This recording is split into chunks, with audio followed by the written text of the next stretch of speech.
On le sait, dans le grand banditisme, il est souvent prévu qu'une personne aille purger une peine en prison au nom et pour le compte de d'autres personnes. Donc on voit bien qu'ici, on pourrait être tenté d'avoir des personnes qui vont négocier la reconnaissance de culpabilité d'un crime sans qu'il y ait eu véritablement une enquête qui aille jusqu'au bout. On le sait, on l'a déjà vu, il y a des procès dans lesquels c'est à l'audience et au moment de la plaidoirie que tout va se jouer et où on va découvrir la vérité. C'est l'existence d'un procès qui va être évidemment médiatisé, qui va faire évoluer les choses.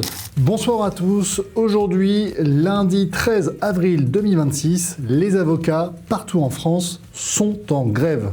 Alors il ne s'agit pas de cheminots en robe noire, comme on a pu le dire dans le passé, mais bien d'une grève nationale décidée par l'ensemble des barreaux de France et de Navarre qui ont décidé de se lever contre un projet de loi, le projet de loi sur la justice criminelle et le respect des victimes.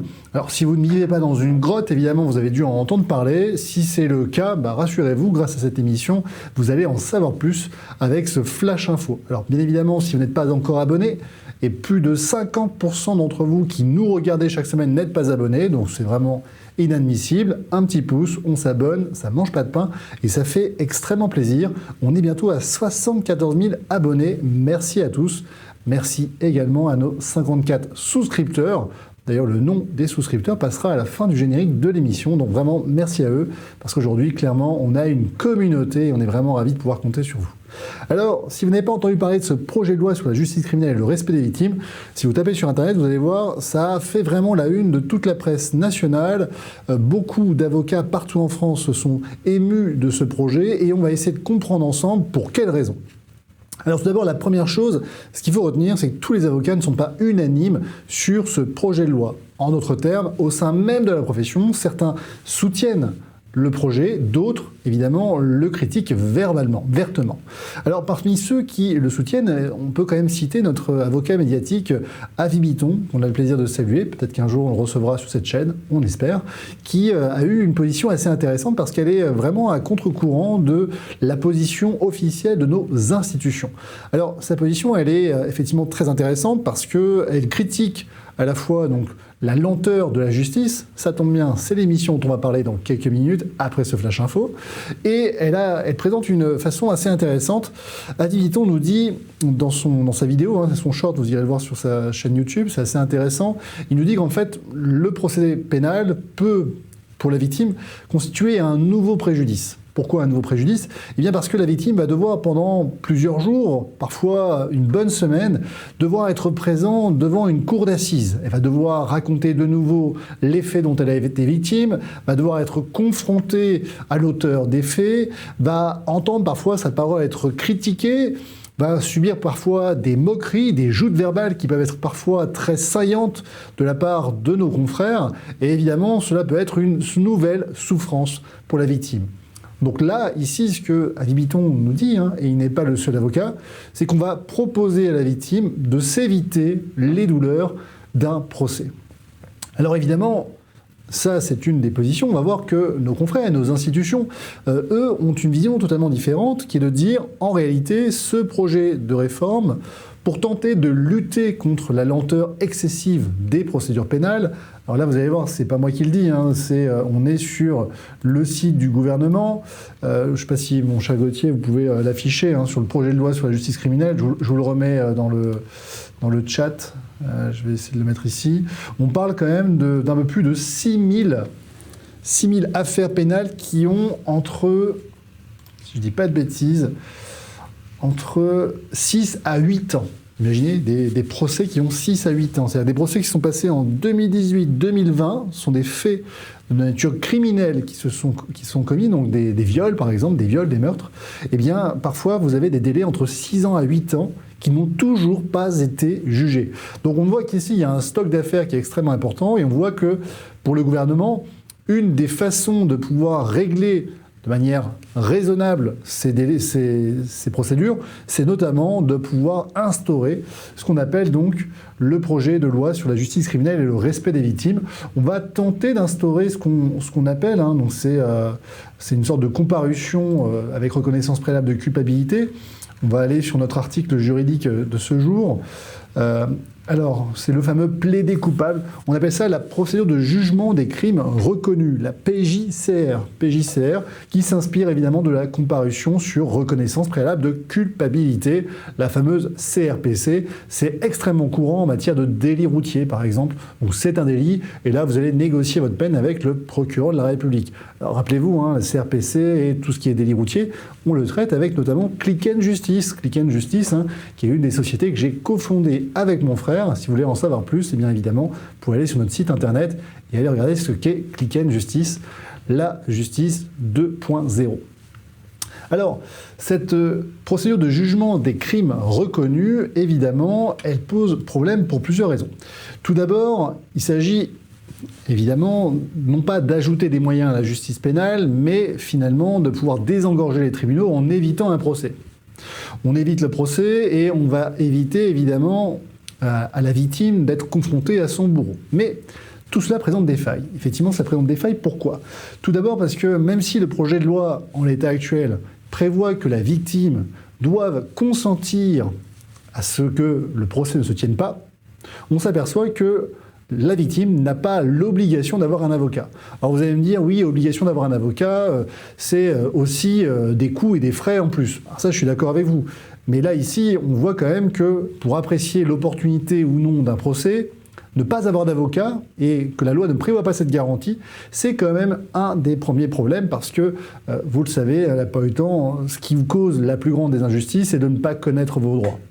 La plupart du temps, lorsque les personnes viennent me contacter, ce qui est vraiment le plus regrettable, c'est que si elles avaient été mieux informées, si elles avaient été abonnées à cette chaîne YouTube, en réalité, c'est ça le vrai souci, eh bien, elles auraient probablement mieux défendu leurs droits.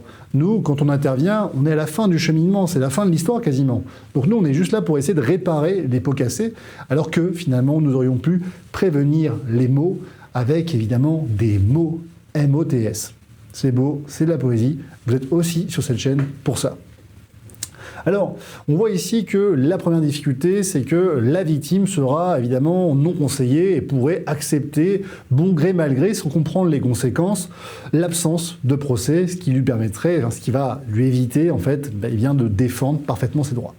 La deuxième chose, c'est que ça risque d'augmenter les erreurs judiciaires.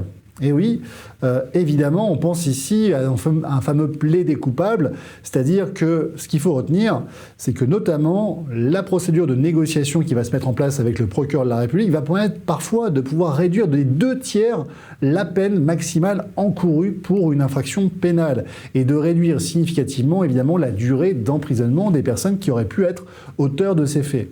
Or, il ne vous a pas échappé que certaines personnes allaient servir, en fait, de bouc émissaire. Alors pourquoi de bouc émissaire ? Eh bien tout simplement parce que, notamment, on le sait dans le grand banditisme, il est souvent prévu qu'une personne aille purger une peine en prison au nom et pour le compte de d'autres personnes. Ça arrive très souvent, plus souvent qu'on ne le pense. En échange, les prisonniers se retrouvent confortablement indemnisés avec évidemment l'argent qui ne passera jamais par les caisses de l'État. Bon gré, mal gré, encore une fois. Donc on voit bien qu'ici, on pourrait être tenté d'avoir des personnes qui vont négocier la reconnaissance de culpabilité d'un crime sans qu'il y ait eu véritablement une enquête qui aille jusqu'au bout. Et ça, c'est évidemment problématique parce qu'on va avoir des personnes qui vont volontairement pouvoir se proposer pour réaliser une peine dont les 2/3 de la peine sera allègrement réduite. La troisième chose, c'est que l'erreur de judiciaire peut aussi résulter du fait que, pendant l'enquête, on n'a pas réussi à déterminer qui était véritablement ou non l'auteur de l'infraction. Et c'est notamment encore plus le cas lorsqu'on a par exemple des rixes qui ont lieu et que plusieurs personnes participent à la réalisation du dommage. Ici, on le sait, on l'a déjà vu, il y a des procès dans lesquels c'est à l'audience, c'est au moment de la plaidoirie que tout va se jouer et on va découvrir la vérité. Alors évidemment, sans procès, cette vérité pourrait ne jamais éclater au grand jour. Et c'est bien ça le problème. Enfin, un procès, c'est aussi fait pour être vu, c'est une médiatisation. Or, le plaider coupable ici en matière criminelle ferait disparaître le procès. Rappelez-vous, ce qui fait aussi évoluer une société, c'est l'existence d'un procès qui va être évidemment médiatisé, qui va faire évoluer les choses. On pense notamment à MeToo, on pense également au viol de Mazan. viol de Mazan avec effectivement cette femme, Gisèle Pellicot, qui a été allègrement violée par des dizaines et des dizaines de personnes, dont pour la plupart de ces violeurs, eh bien, ils n'avaient même pas conscience qu'ils étaient en train d'abuser d'une femme qui ne pouvait pas consentir parce qu'elle était sous médicaments, sous procédés chimiques. Donc on voit bien ici que de faire médiatiser un procès, c'est aussi faire évoluer les mentalités. Avec ça, évidemment, si demain on met en place un plaidé coupable, cette médiatisation n'aura plus lieu. D'ailleurs, je rappelle que si vous souhaitez assister à un procès criminel, vous pouvez très librement rentrer dans une cour d'assises et suivre le procès tout au long de la journée. C'est vraiment ouvert au grand public. Tout le monde peut s'y présenter. Si vous n'avez pas déjà eu l'occasion de le faire, je vous invite à le faire. C'est quand même une expérience assez intéressante. D'ailleurs, petite anecdote, vous me direz en commentaire si vous le saviez, mais pour être juré, il y a une condition à remplir.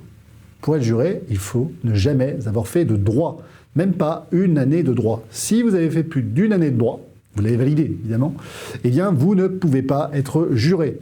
Pourquoi ? Parce qu'on va considérer que à partir de ce moment-là, vous allez avoir une certaine déformation, qui va faire que juridiquement, vous allez moins vous laisser tenter par ce qu'on appelle le doute légitime. Il faut que vous ayez un doute raisonnable de reconnaître la culpabilité d'une personne. On peut penser que parce que vous allez raisonner de manière juridique, vous n'allez plus laisser la voix de la démocratie s'exprimer. Parce que le juré, c'est aussi ça, c'est une des expressions de la démocratie populaire qui est la plus aboutie. Il faut d'ailleurs le dire, c'est presque le seul moment où finalement le peuple va être amené à rendre la justice en son nom et pas par l'intermédiaire de magistrats professionnels comme on peut l'avoir dans 90% du temps. Donc évidemment, avec ce plaidé coupable en matière criminelle, on est en train d'étendre la fameuse CRPC, qui est donc la comparution avec reconnaissance préalable de culpabilité, qui déjà à l'époque avait fait grincer des dents au sein de la profession en considérant que certains délits allaient finalement échapper à des procès et à toutes les garanties en matière de droit de la défense qui vont nécessairement se mettre en place.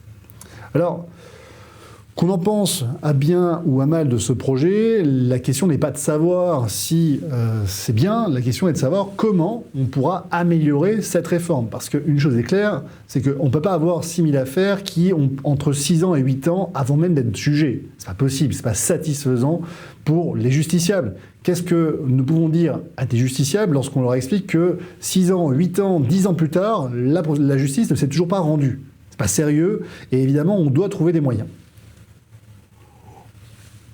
Alors la première chose, c'est que, évidemment, ces moyens, aujourd'hui, ils sont limités. 3 000 milliards de dettes, évidemment, ça réduit un peu les possibilités de recruter des magistrats, des greffiers, de les former, évidemment, puisque c'est pas tout de les recruter, il faut aussi les former, et de rendre la justice dans des conditions qui soient dans un délai raisonnable. Donc, on a des moyens limités, ça c'est une réalité, c'est bien, c'est pas bien, c'est la réalité. La deuxième chose, on a des justiciables qui subissent ces délais. Peut-on essayer de les aider d'une manière ou d'une autre ? Ça, c'est une vraie question. Alors, on n'a peut-être pas trouvé le point d'équilibre. Peut-être que ce plaidé coupable, en matière criminelle, c'est pas quelque chose qui est à jeter à la poubelle, mais peut-être qu'on peut essayer de le repenser.